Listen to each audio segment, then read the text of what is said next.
Out of preference on Erde and other small trailers, we like to use the maypole wheel carrier. We will fit the Erde one if people would like to buy it.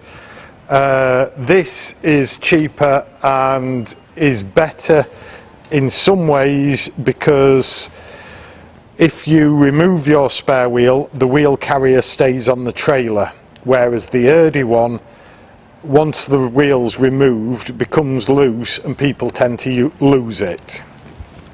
This isn't as simple to fit as the Erde wheel carrier, but I'll go through how to do it now. First of all, remove all the parts out the packaging. The main bits that you need to start off with are the U-bolt, the small cranked plate, because there's a larger one, the bolt, and a plain nut.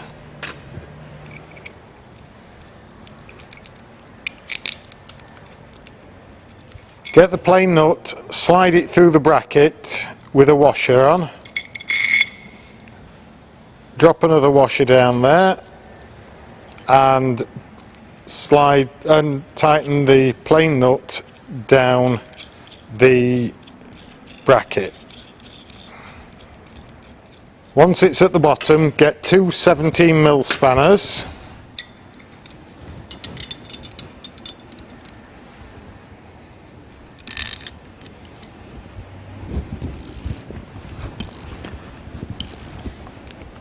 And lock the nut down. Then get the U-bolt, loosen the tipping mechanism off, lift the drawbar slightly and slide it through. Stand this bracket on top. This only has a 50mm drawbar and I tend to twist it so that it sits nicely like that. Put two washers on the end of the U-bolt and get two nylock nuts.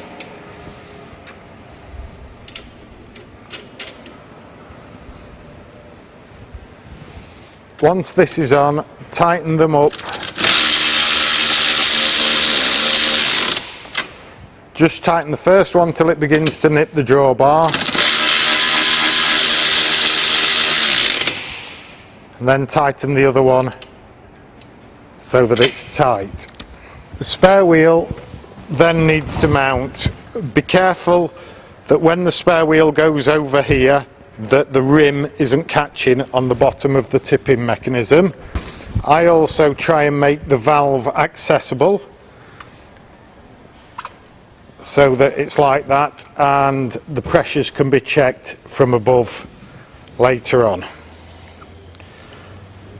Get the bracket with the small 8-inch wheel that this Erde 122 takes. You can mount it this way up. With wider wheels, if you're running out of thread, it can be mounted that way up. Drop a washer and a nylock nut on the end of the thread. Then 17mm socket again, the same as the rest.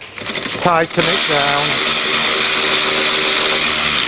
until it just compresses the tyre. With this being a nylock nut, again, it doesn't need torquing. If you run it run it on and off regular, it's good practice to change the nylock nut. Once this is done, tighten the tipping mechanism back up